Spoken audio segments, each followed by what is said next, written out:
All right, so we're back.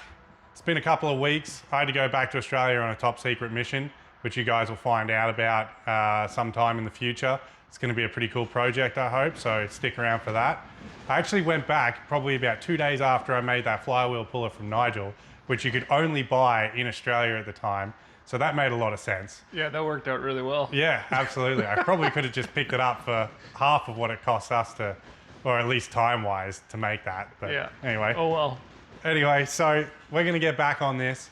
We've done a ton of measuring. We've done a ton of thinking about it. And we have come to the conclusion that we've got to cut the chassis off underneath the vehicle quite a way to get to a point where we're about 35 inches wide.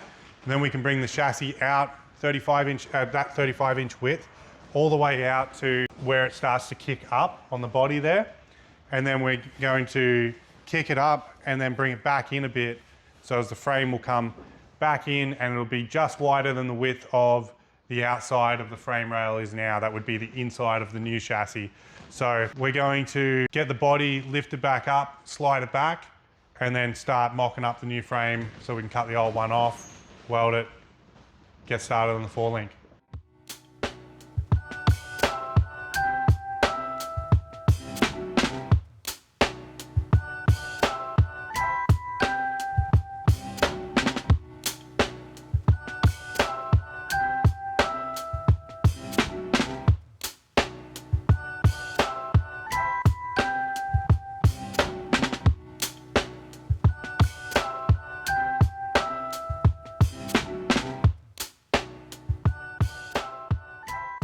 Looks safe to me. So as you can see, this is where the frame starts to kick in. And I think what we're going to do is we're going to cut it off right here at the cross member and we'll shoot it straight till we get to where these red paint pen marks here are. That's where we then want to kick it up. So we'll kick it up 45 degrees roughly and then start to bring it in at the same time as it comes up, I think. Either that or it'll come straight up and then go in and that way. But that's the current plan. So we've got all that tubing there. We're going to start cutting that up and mocking it up how we want it. And then we can cut the front end of this chassis off.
All right, as you can see, we got the front of the frame all done. We're pretty excited about this because it came out really well. We ended up getting about 7 inches higher.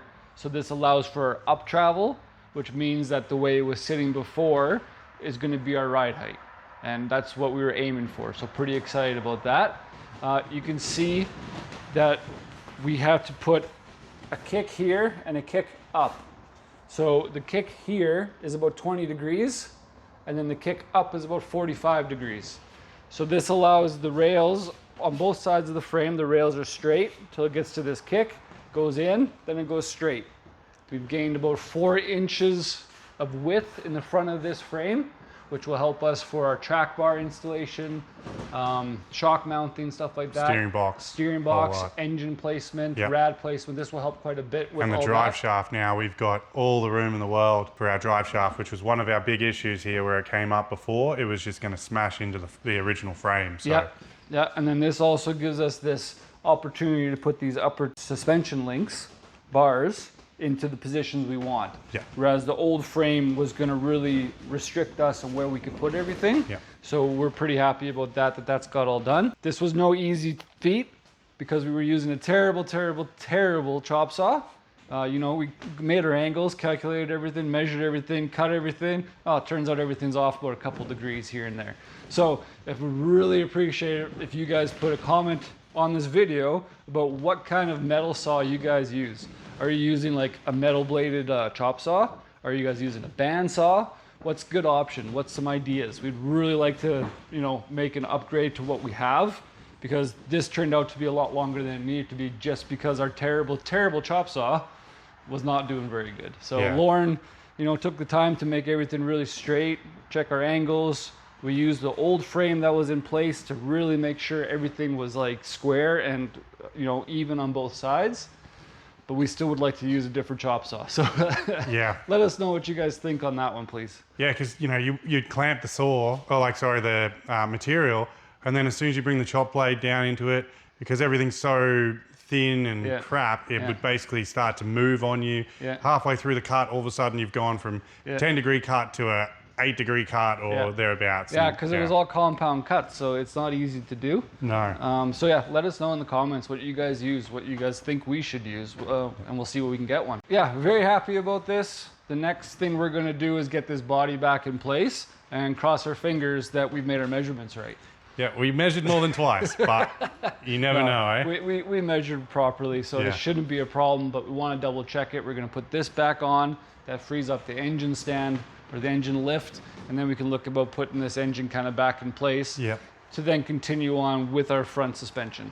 Yeah, while we were also going, Nigel made this little jig here, which is basically attached to the back of the output shaft and the transmission, and then that little black bit of urethane bushing or whatever, Nigel turned that down to fit in there, and that is the output yoke for the placement for a Atlas transmission.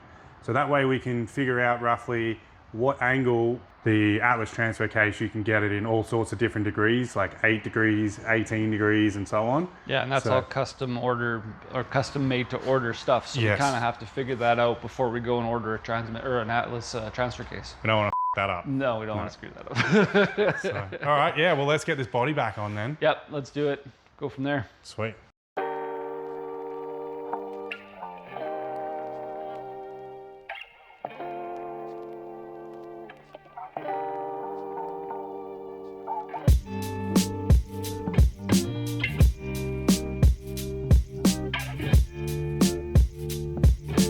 Close. It's perfect. That's what it is. Yep, pretty stoked on that, that's for sure. So much more room for activities under there.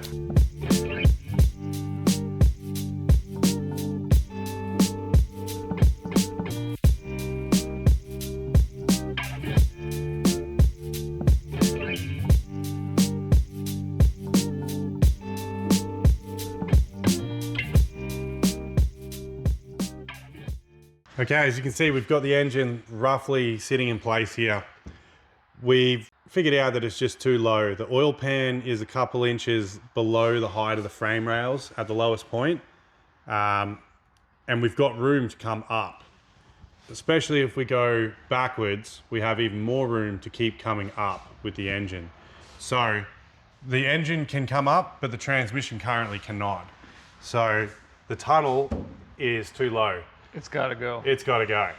If it's too low, it's gotta go. That's nice, yeah. So we've roughed in some lines here. We're gonna cut it out 2 inches outside of the tunnel. Which is a lot. It's an awful lot. People don't realize how much that is. So we're gonna cut it out 2 inches and then we're gonna come right across up here. The reason why we're coming up so high when we cut it out is because the cylinder heads are gonna hit right here and same on the other side. So that gives us a good opportunity to bring the engine back about 2 inches too, which is a lot. So yeah, that's the plan. Cut out the tunnel and go from there.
We got the engine placed pretty much where we thought we wanted it. We trimmed out a whole bunch in around the tunnel, cut the tunnel out completely, trimmed out a lot of the firewall, and we're like, okay, that's pretty good.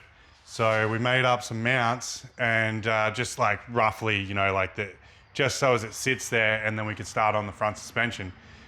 What we just realized now that we've rolled the axle back in, and again, this is roughly set at ride height. We've got so much room now with the frame rails, but we've only got 5.5 inches from the bottom of the oil pan to the top of the axle truss. So we need an extra 2 inches of engine height is what we're dealing with right now, which is a lot. About, you know, as much as anyone would ever need as far as I'm concerned. So we're gonna have to bring the engine up 2 inches higher. We're gonna cut out a lot more of the firewall, and we might have to go back about another inch or two as well, just to keep this thing under the hood.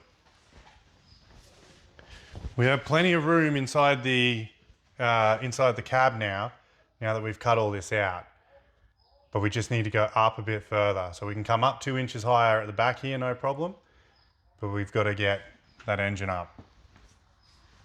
Once we've got 7 inches or 7.5 ideally, we'll have plenty of clearance for our front axle to go up and down. That should give us, again, 7 inches of up travel, 7 inches of down travel, which is about what we're aiming for, I would say. It's coming along. Exciting times. Pretty exciting to see this frame done. New frame rails. Yeah, honestly, really happy with how this turned out. Yeah. So yeah, Going better. that'll be the end of this episode. We'll see you on the next one.